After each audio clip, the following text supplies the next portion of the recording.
They said Rex let their son die. Two grieving parents, blinded by pain, cast out the only witness, the loyal German shepherd who had once slept by their boy's side. They didn't see Rex wait by the lake for weeks. They didn't see him limp through back alleys, starving, searching for forgiveness no one would give. But then came Officer Noah Bennett. On a cold, rain-soaked morning, he saw something in Rex's eyes that the town refused to see, not guilt, but grief. And when Rex led him to the water's edge where broken wood and buried secrets hid, Noah began to understand. This isn't just a story about a dog. It's about loyalty that outlives blame, about truth clawing its way back from silence. If you believe that love can heal even the deepest wounds, then this story is for you. Before we begin, tell me, where are you watching from? Drop your country in the comments below. Let's see how far Rex's journey reaches. The evening air hung heavy over the small Colorado town of Silverton. A veil of mist rolled off the lake, curling like pale smoke across the streets and fields. The town sat tucked into a valley, pine trees hemming the horizon, their outlines blurred by a curtain of fog. Street lamps flickered to life as the sun dipped, their glow faint and uncertain against the thickening twilight.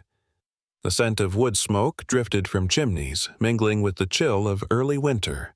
Beyond the edge of town, a weather-worn log house stood near the lake. Its once bright paint had peeled away under years of storms, and its porch sagged slightly from neglect. Tonight, the house seemed darker than ever, not because of the season, but because of what it had lost. On the porch sat Rex, a 10-year-old German shepherd.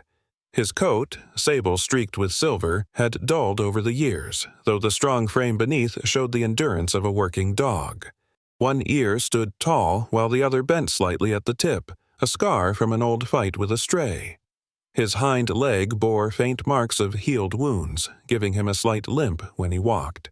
Yet his eyes, deep, steady, brown, held a kind of loyalty that no wound could erase. Tonight, however, those eyes looked uncertain. For the first time, Rex could not hear the high, cheerful voice of Jacob, the boy he had followed since puppyhood. The house behind him was silent except for the muffled storm of grief. The door creaked open. Thomas Miller, Jacob's father, stepped into the porch light. Thomas was in his late 30s, a tall, broad man who once carried the solid confidence of a craftsman. His hair was dark, but worry had salted it with gray streaks. The loss of his only son had carved new lines into his face overnight. His eyes, bloodshot and shadowed with exhaustion, burned not with sorrow alone, but with fury seeking somewhere to land. In his right hand he still clutched the flashlight he had used to search the lake's edge, its beam jittering with the tremor of his hand. He pointed toward the water. His voice cracked as though torn between rage and despair. "You dragged him out there, didn't you? I know it was you. You killed him!" Behind him, Sarah Miller, Jacob's mother, appeared in the doorway.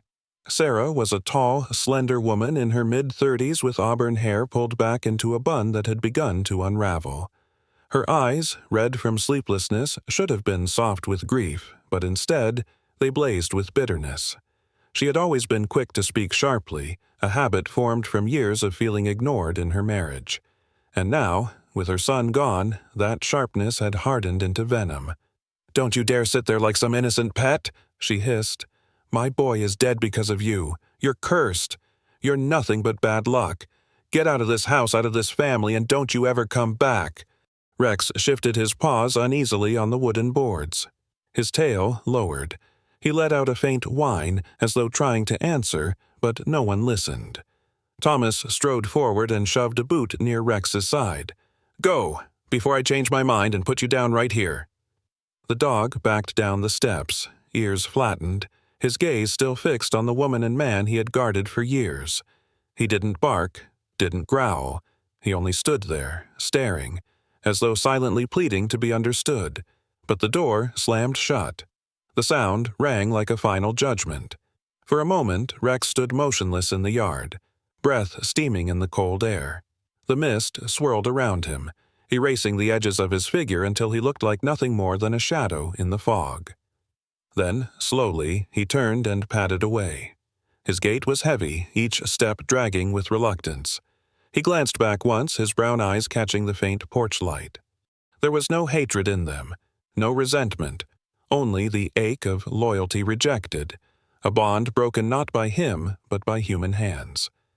The fog swallowed him whole.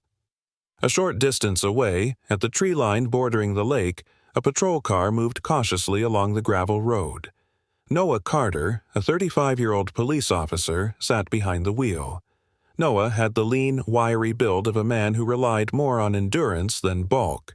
His short brown hair was flecked with gray at the temples, and his face bore the subtle wear of someone who had carried burdens too long.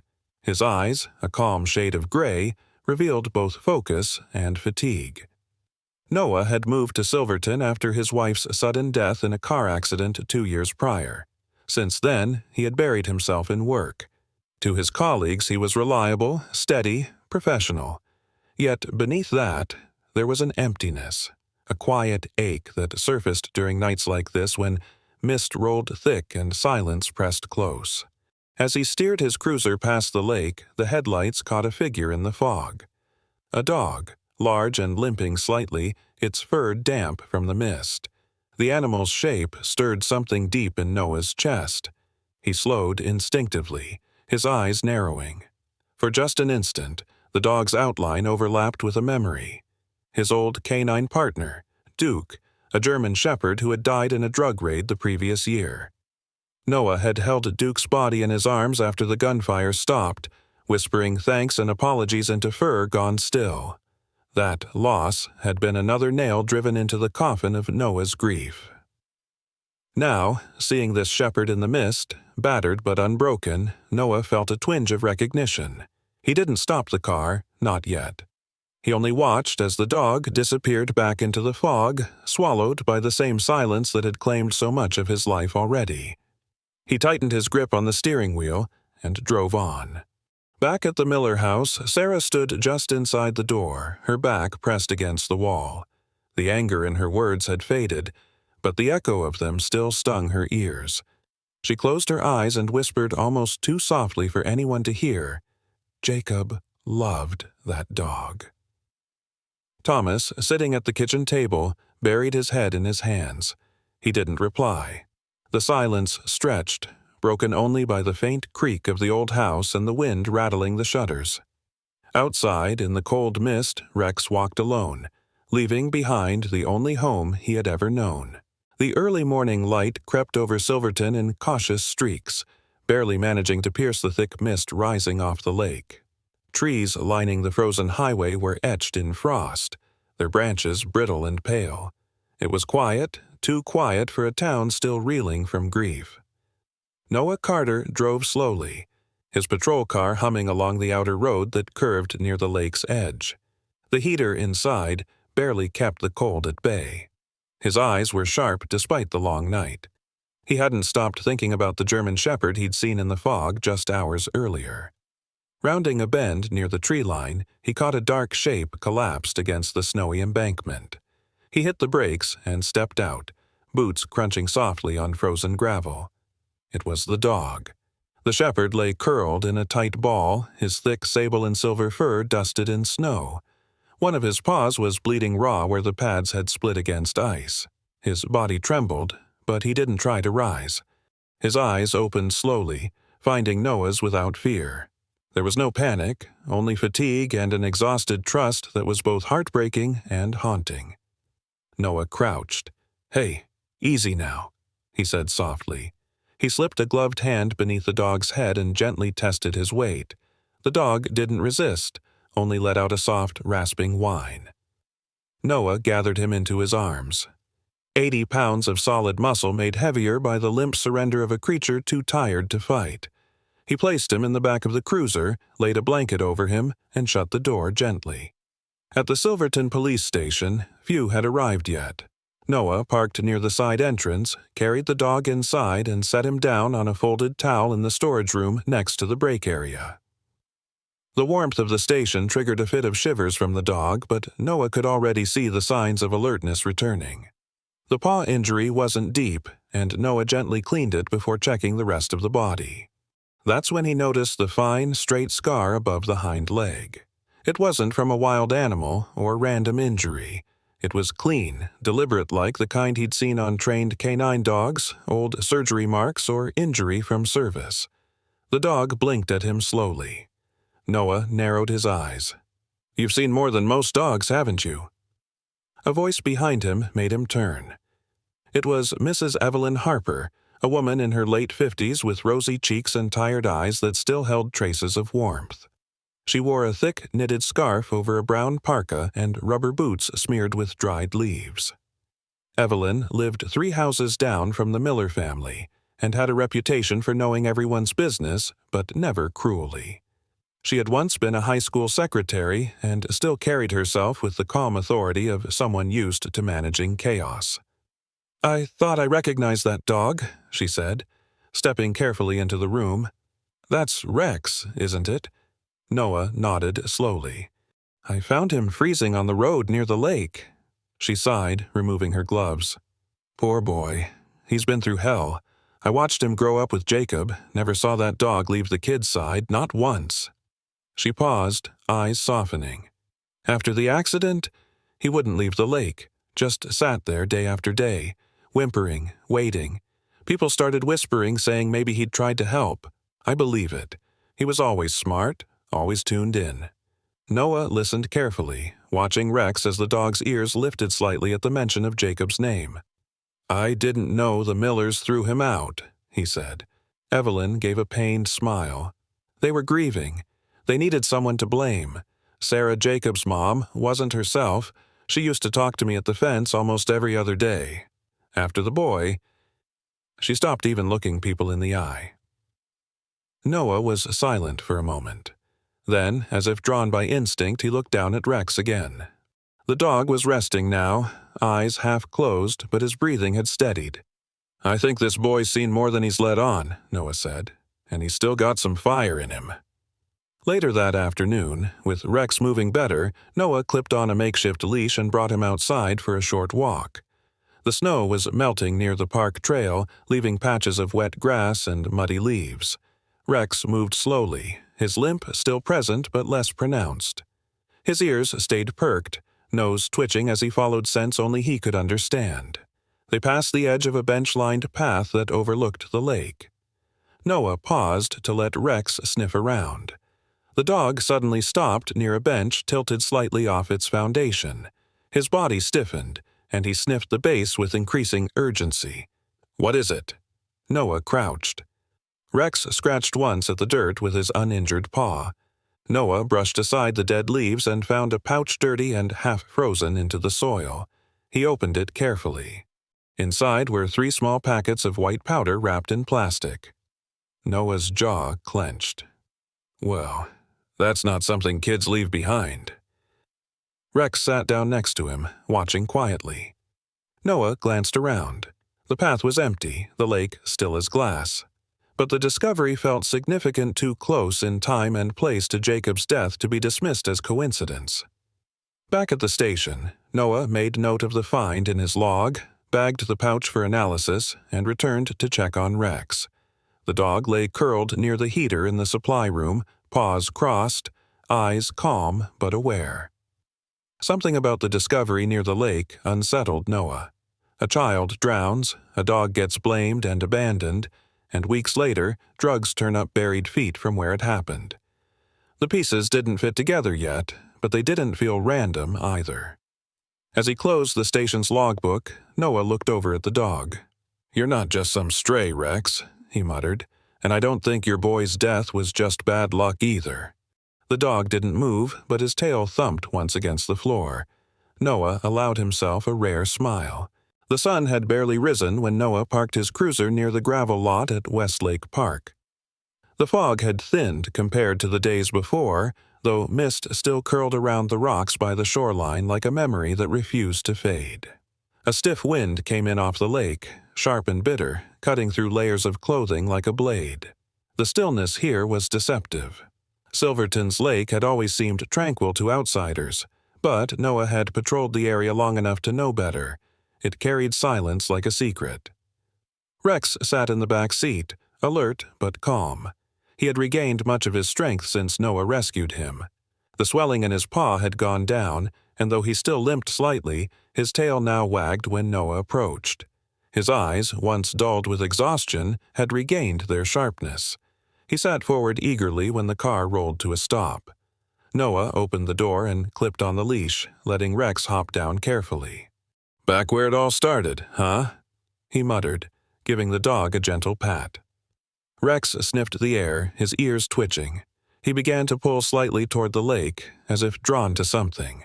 The two made their way along the shoreline trail, patches of half-melted snow crunching beneath Noah's boots.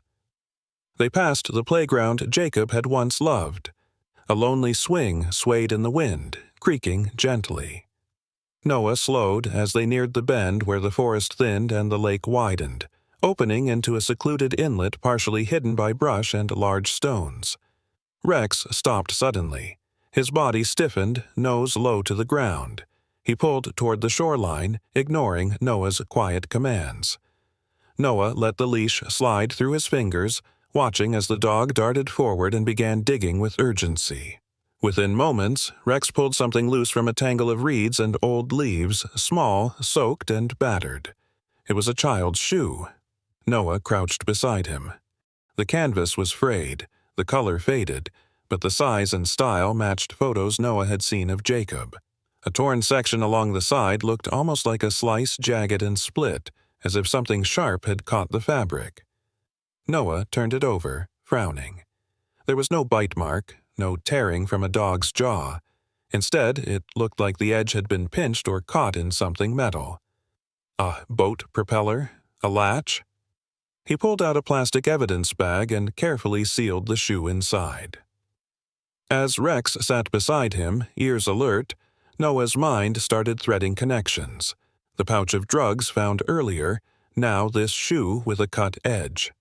And all of it tied to this particular inlet, a section of the lake not often visited except by people who didn't want to be seen. The crunch of boots on gravel made him turn. An elderly man with a wiry frame and sun-weathered skin was trudging along the opposite trail. He wore a thick flannel jacket over denim overalls and carried a metal tackle box with a faded sticker that read, "Hook 'em early." His boots were caked in dried mud, and a fishing rod was slung over his shoulder with casual ease.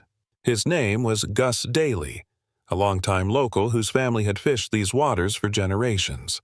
Most people in town knew him as Old Gus. Noah called out, "Morning, Mr. Daly?" Gus squinted. "Officer Carter, ain't it? You out here for the ducks or the ghosts?" Noah gave a tight smile. "Neither, just following up on something." He glanced down at Rex. "You fish here often?" Gus nodded, adjusting his rod. "Used to, back when this lake was honest. These days, I just come for the quiet. But back in the late 90s, you wouldn't believe the things I saw out here." He leaned slightly on a tree, lowering his voice. "Rumors used to fly about smugglers using this side of the lake to exchange goods. No official docks, no one watching. Boats in and out at night." Noah's eyes narrowed. "Drugs?" Gus shrugged. "Drugs, guns, liquor, who knows? Never caught anyone, but I once saw a boat pull up right there." He pointed to the inlet. "No lights, 2 men, big duffel bag handed over. Whole thing took less than 2 minutes, then gone." "You report it?" Gus chuckled dryly. "To who? Old Sheriff Wallace? He was more likely to be out here meeting them than stopping them." Noah didn't respond, but the name stirred something sour in his gut. Wallace had retired 5 years ago and left behind a department full of old habits. Gus turned to go. "That dog," he said over his shoulder, "he's got better instincts than half this town. If he's pulling you somewhere, you follow." Noah watched him disappear into the trees. Then he looked at Rex. The dog stood near the edge of the water again, ears forward, one paw lifted slightly. "You smell something else," Rex barked once. Short, sharp, and certain. Noah unclipped the leash. Without hesitation, Rex bounded into the shallow edge, paddling through reeds and ice-crusted patches. He swam in a short arc, then dove, just for a second, before resurfacing with something in his jaws. He swam back and dropped it at Noah's feet before shaking water all over his boots. It was a piece of faded blue canvas, torn and stained with something slick and dark. Noah bent down. He rubbed the edge between his fingers oil. Gasoline, maybe, and the scent of mildew and rust. It was likely from a boat. Possibly the tarp or seat cover of an old motorized skiff. More importantly, the oil pattern matched the same dark smear he'd seen on the pouch Rex had found earlier. "You're really not just a dog, are you?" Noah whispered. Rex sat and panted, tail thumping softly. Noah placed the fabric in another evidence bag, eyes scanning the lake. The water looked still again, just a mirror for the trees above, but something had happened here. Something wrong. He stood up, looking down at Rex. "You're not just clearing your name, boy," he murmured. "You're telling me where to look." The sky above Silverton had turned steel gray by late afternoon, and the town wore its winter stillness like a second skin. The lake, once merely cold, now glinted with a harder edge. Word had begun to spread first in whispers behind grocery shelves, then in sharper tones across diner tables. It didn't take long before most of Main Street had heard the story. Officer Carter had taken in that dog, the one from the lake, the one tied to the boy. Inside the station, Noah Carter could feel the shift in the air. Calls were colder, conversations shorter. People who had once nodded in passing now crossed the street without waving. He wasn't surprised. Small towns like Silverton didn't thrive on facts, they thrived on comfort, and comfort was easy to find in a villain. In this case, the villain had 4 legs and a scarred paw. Rex, for his part, remained undisturbed. He lay curled on the floor of Noah's office, watching the windows with quiet alertness. His coat was fuller now, eyes brighter. When Noah left the room, Rex followed without command. When the phone rang too loud, his ears twitched. He never barked without reason. That afternoon, the quiet broke when a car door slammed outside. Through the blinds, Noah saw a familiar dark green sedan pull up to the station lot. Stepping out were Thomas and Sarah Miller. Thomas looked more weathered than he had weeks ago, his face lined with unspoken words, shoulders hunched as if always bracing for another blow. Sarah, by contrast, had not changed. She was tall, thin, and sharply dressed in a gray wool coat that hung stiff over her narrow frame. Her dark hair was pulled back severely, revealing sharp cheekbones and tired eyes. Sarah had once been warm, even generous, especially to neighbors and children at the church. But since Jacob's death, she had turned inward and rigid, her sorrow calcified into blame. Noah met them at the front desk. "Mr. and Mrs. Miller," he said, keeping his voice steady. Thomas offered a curt nod. Sarah got straight to the point. "We heard you're keeping the dog." "He has a name," Noah said. "Rex?" Sarah's expression didn't change. "That thing should have been put down the moment they pulled him from the lake." Noah crossed his arms. "There's no evidence he harmed your son. In fact, I believe he tried to help." "You believe?" Sarah's voice sharpened. "My son is dead. That's what I believe, and that dog was there, no one else." Thomas shifted uncomfortably. He wasn't as harsh, but his silence gave consent. "We're formally requesting that the animal be surrendered to animal control," Sarah continued. "For destruction." Noah straightened. "That's not going to happen." Sarah's nostrils flared. "You're protecting a killer." "I'm protecting a dog who hasn't had the chance to be heard," Noah replied. "And I'm working on evidence that may suggest Jacob's death wasn't an accident or Rex's fault." She blinked, caught off guard, but quickly recovered. "This town will never forgive you for siding with that animal." Noah's voice was calm. "I'm not asking them to. I'm asking for the truth." The couple left without further words. The door swung closed, and the silence returned, but the tension lingered like smoke. Later that evening, Noah returned to his desk and found a small brown envelope placed atop his case files. On it, in careful handwriting, was the name Ms. Ellie Tran. Ellie was Jacob's former third-grade teacher. She was in her early 40s, petite, with short black hair and gentle, intelligent eyes. A first-generation Vietnamese American, Ellie had taught in Silverton for over a decade. She was known for her kindness and quiet resolve, one of the few adults children instinctively trusted. Inside the envelope was a spiral sketchbook. Noah flipped it open. Page after page showed drawings, some scribbled quickly, others with surprising detail. Trees, a cabin, a lake, and always Rex. One page in particular stopped him. It showed a small boat drawn in charcoal lines low in the water. On the dock beside it was Rex, tail wagging, ears perked. The boat was empty, but a strange figure stood behind it, tall, faceless, hands in pockets. It was eerie and oddly mature for a child's sketch. Noah leaned back, staring at it. Jacob hadn't seen Rex as dangerous. He'd seen him as a friend, a protector. That night, as snow began to fall again, Noah stayed late at the station to finish reports. Rex slept near the door, tail curled tightly around his body. The building was quiet, the only sound the hum of the heater and the occasional tick of a cooling pipe. Then Rex's ears twitched. He raised his head. A moment later, he stood up, body tense. His tail lowered, fur rising slightly along his back. He growled low, deep in his throat. Noah looked up. "What is it?" The dog moved to the evidence storage door, sniffing the bottom crack. Then he barked once, sharply. Noah rose quickly, unlocking the door to find nothing but dim lights and shelves of bagged items. But Rex darted inside, heading toward the back corner. His nose pressed to the floor, then up along the wall. That's when Noah noticed it. The window latch above had been disturbed. It had been sealed 2 nights ago. Now it was half open. A faint boot print, still wet, marred the edge of the floor. Someone had tried to break in. Noah called dispatch and filed an internal incident. Cameras hadn't picked up the intruder. The motion sensor at the rear wall had been disabled deliberately. Rex had been the only one to notice. He looked down at the dog, now sitting calmly, as if saying, "I did my part." Noah knelt and patted his head. "Good boy." Outside, the snow continued to fall, but inside one thing had become crystal clear. Rex was more than a dog with a past. He was a witness, a guardian, and tonight he had proven it again. The morning broke over Silverton with a pale, reluctant light. The kind of morning that felt like it hadn't fully committed to being day.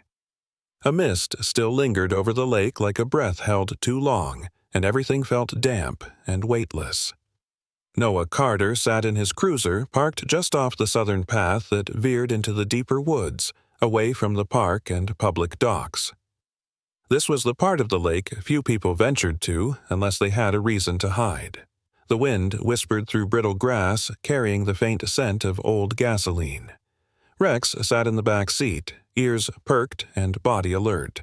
His fur shimmered slightly in the early light, his dark muzzle twitching as he picked up scents on the air. Noah reached into the glove compartment and pulled out Jacob's sketchbook again.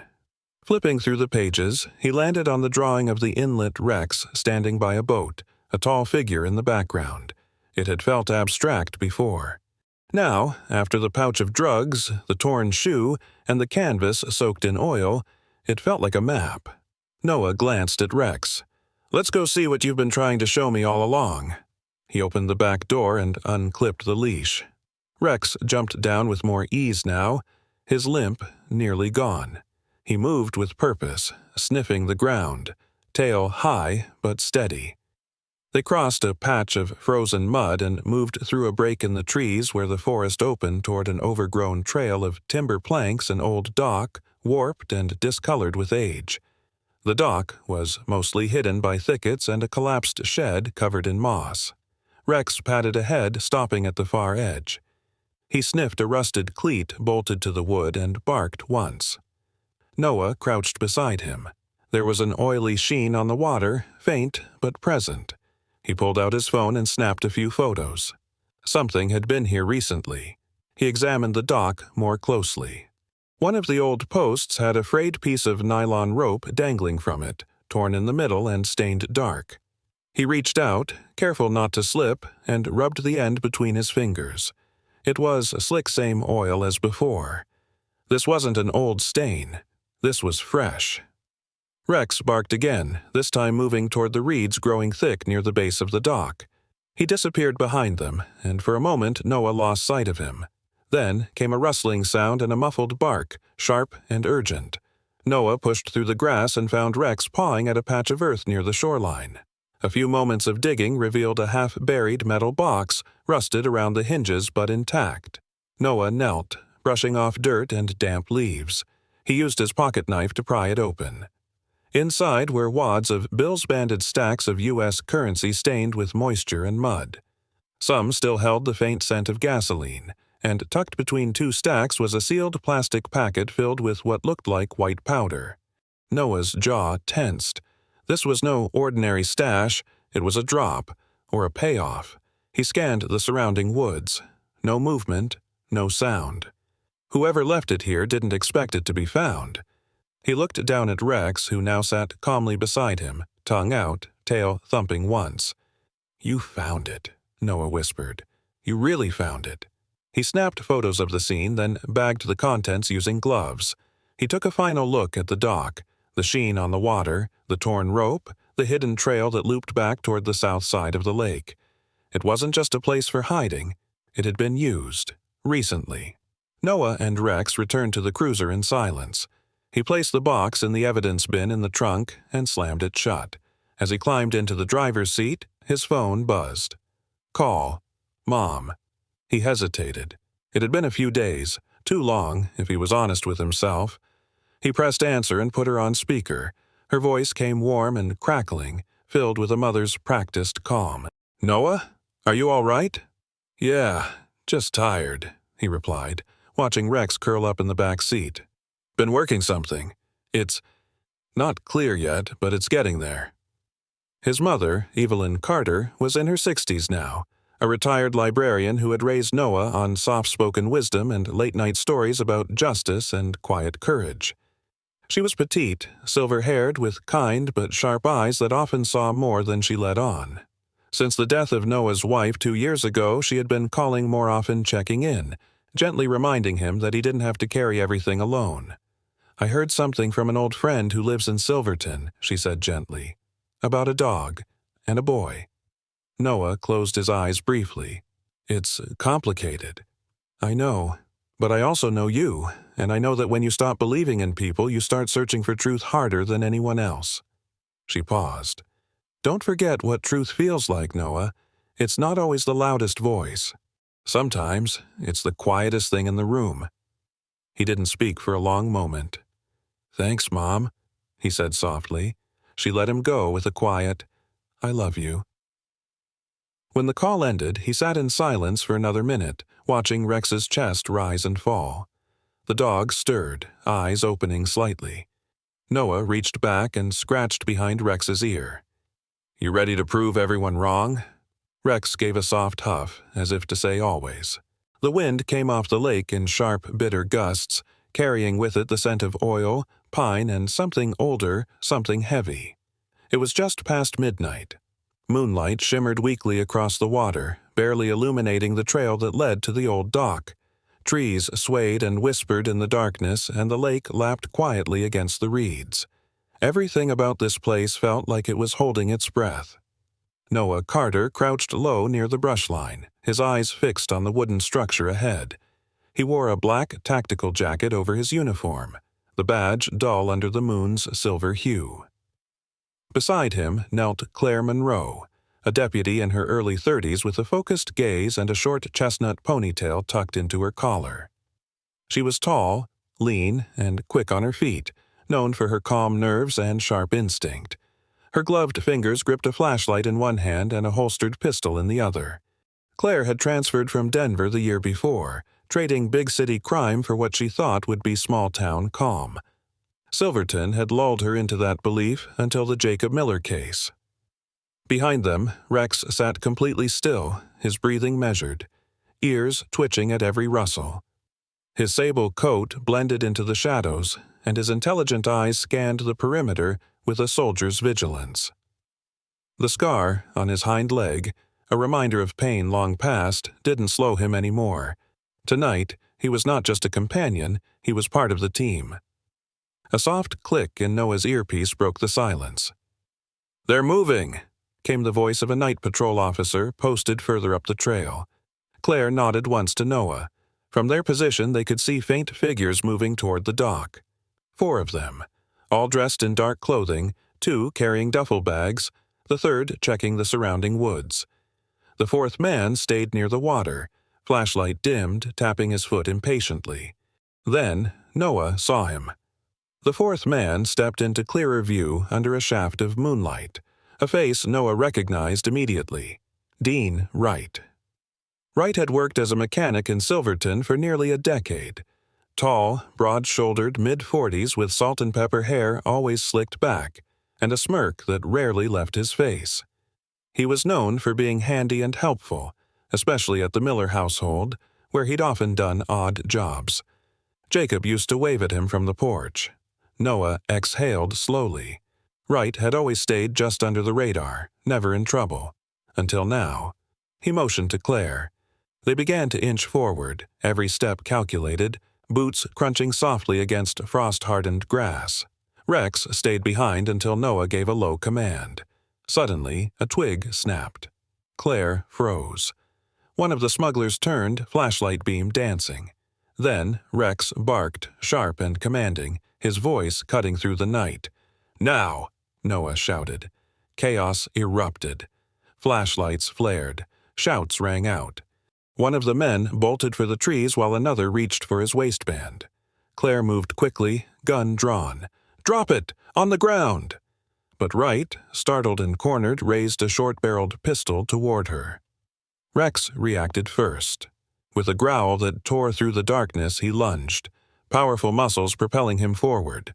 His teeth locked onto Wright's arm just as the man's finger curled on the trigger. The gun fired wide, the shot cracking into the trees.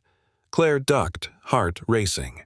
Rex yanked the man sideways, twisting his arm until the weapon clattered to the ground. Wright screamed, crumpling to his knees as Rex pinned him with a force that defied his age. Noah tackled the second man, wrestled him to the ground, cuffed him quickly. The third had been grabbed by backup. The 4th had vanished into the woods, but his bag had been left behind, stuffed with cash, pills, and waterlogged envelopes. When the struggle settled and the silence returned, Claire stood, breathing hard. Her fingers trembled slightly around her pistol. Rex released his grip on Wright's sleeve only when Noah gave a soft command. He backed up, panting, eyes still locked on the man he'd brought down. Claire looked at the dog with new eyes. "He saved my life." Noah gave Rex a nod. "He does that."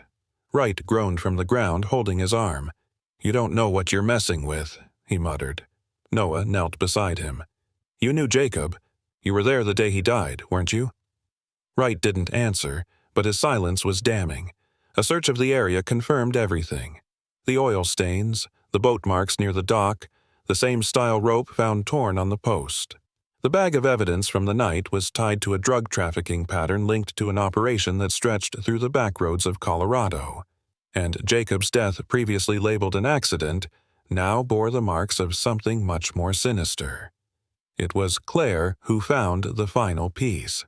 A rusted-out John boat pulled into the reeds downstream. The hull was cracked, its edge sharp, with a deep scrape along the side that matched the damage on Jacob's recovered shoe. Noah photographed it, heart heavy.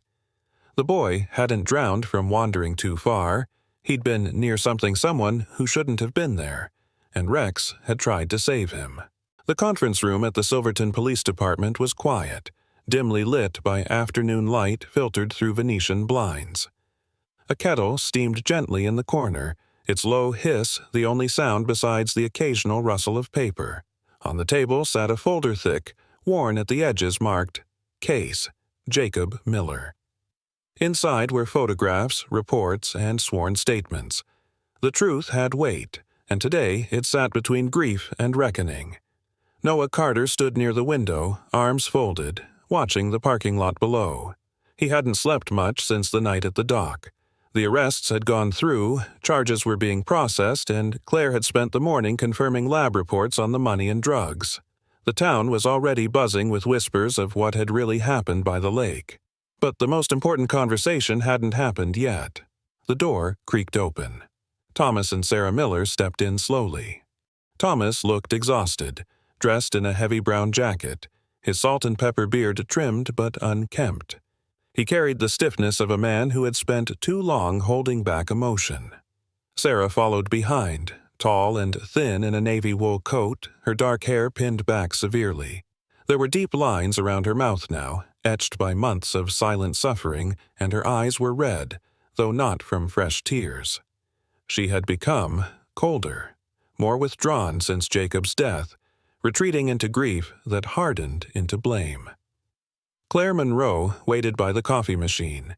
She nodded gently in greeting, but said nothing.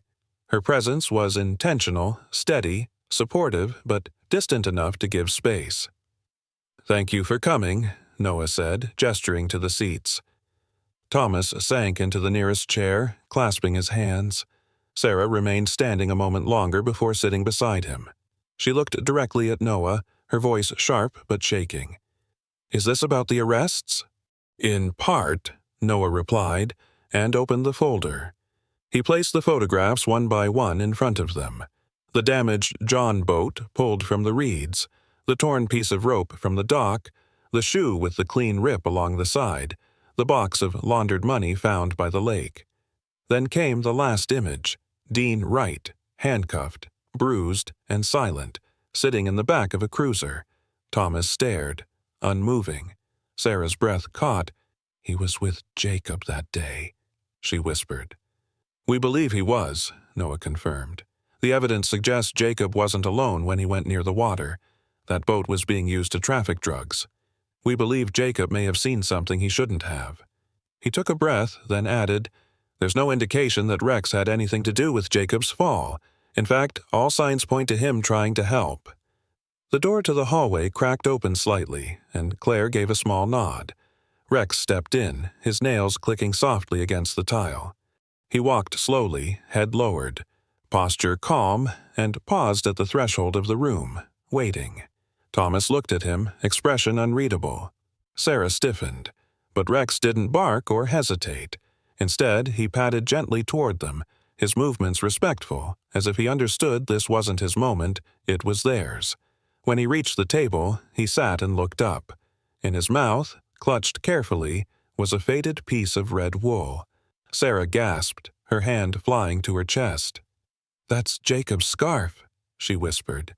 He wore it every winter." Rex let out a soft whine and placed the scarf at Sarah's feet. Then he backed up and sat quietly. Thomas leaned forward, trembling fingers reaching for the fabric. He picked it up with the delicacy of someone handling memory. The scarf was worn and slightly frayed at the ends but intact. He stared at it for a long time. "He kept it," he murmured. "All this time." Noah nodded. "Rex never let it go, not once." The room grew quiet. Sarah finally spoke again, but her voice was no longer hard. It was soft, broken. "We left him out there, in the cold, all alone." Rex lowered his head to the floor, eyes warm but without judgment. Thomas covered his mouth, eyes brimming. A tear slipped down his cheek. "I blamed you," Sarah whispered to the dog. "I was so sure it was you. I needed someone to blame because I couldn't live with what really happened." Rex didn't move. He didn't need to. His presence was enough. Claire stepped forward then, speaking for the first time. "Sometimes grief needs a villain, but healing needs the truth." She looked at Noah. "And sometimes the people we push away are the only ones who can bring us back." Noah didn't reply.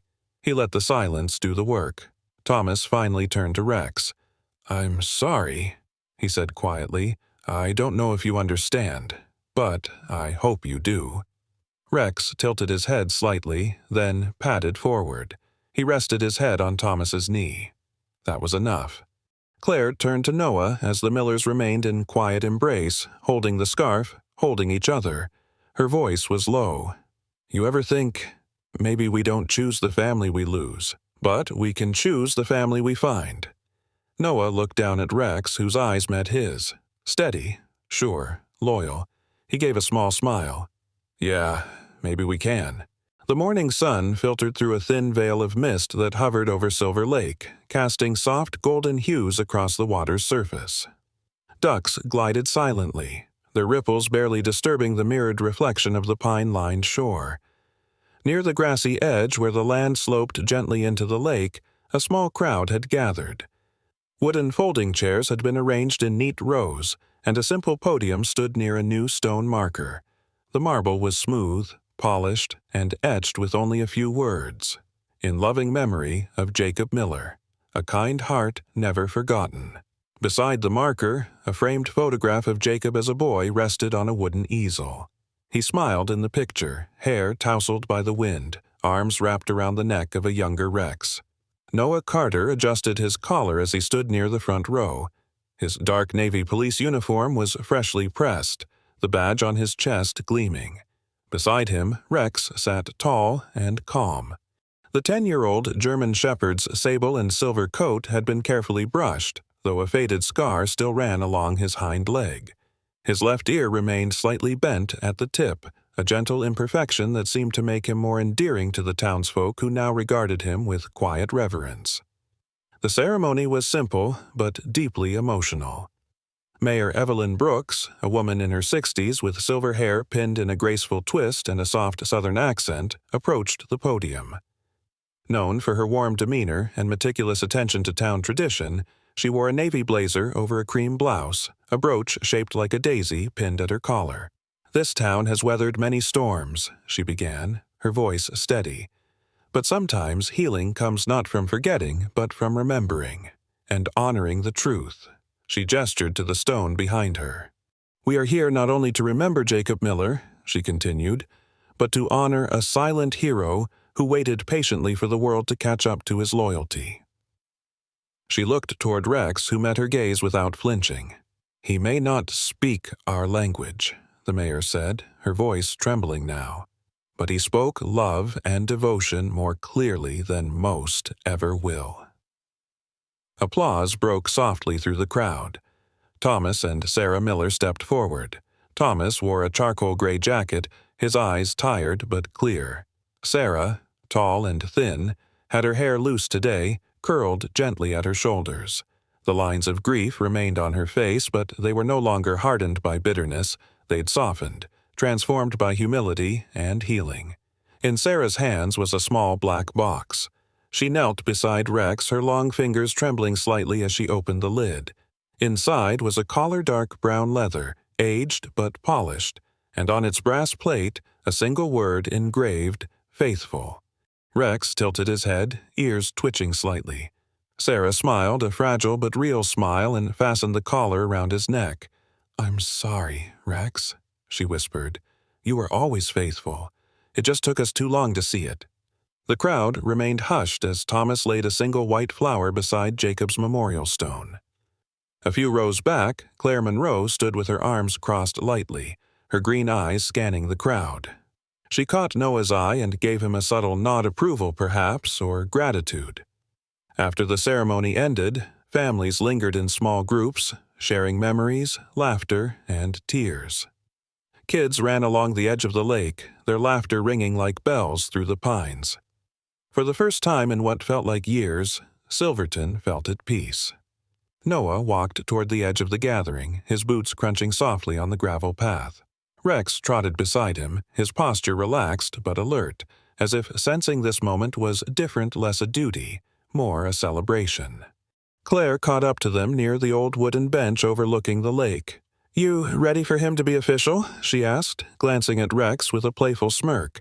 Noah chuckled. "I think he's earned it." Claire handed him a navy blue bandana embroidered with the Silverton PD logo. "Chief approved this morning. You're looking at the department's newest K9. Noah knelt, tied the bandana gently around Rex's neck just beneath the new collar, and scratched behind the dog's ears. "Welcome to the force, partner." Rex let out a short bark and wagged his tail. A gentle wind stirred the trees above. Somewhere in the distance, a church bell rang noon. As the crowd began to thin, Sarah approached once more. This time she held a small cardboard box wrapped with twine. "I found these in Jacob's room," she said, handing the box to Noah. They were drawings, mostly of Rex, And you. I think he liked watching you two patrol when he was little." Noah opened the box slowly. Inside were charcoal sketches, some simple, some more detailed. One showed Rex curled on the police station steps. Another depicted Noah and Rex beside the lake, drawn with a child's admiration. And one, folded carefully at the bottom, was a pencil sketch of Jacob's face smiling with Rex beside him. Sarah smiled through misty eyes. "He always wanted to be brave. Like you. Like Rex." Noah swallowed the lump in his throat and nodded. As Sarah returned to Thomas, Claire whispered, "You know, you're not just getting a partner today, you're getting something else too." "What's that?" Noah asked. She looked toward Rex, then back at Noah. A reason to keep going. Later that afternoon, Noah and Rex returned to the station. The sun was setting, painting the sky with strokes of amber and pink. On the wall behind the front desk, a new photo had been framed. Rex sitting proudly in front of the Silverton cruiser, tongue out, bandana tied. Beneath it, a plaque read, "Officer Rex, K-9 Unit, Service through Loyalty." As Noah poured a cup of coffee and settled at his desk, Rex lay curled beside his chair, eyes closing slowly. For the first time in a long time, the silence felt like peace, not emptiness.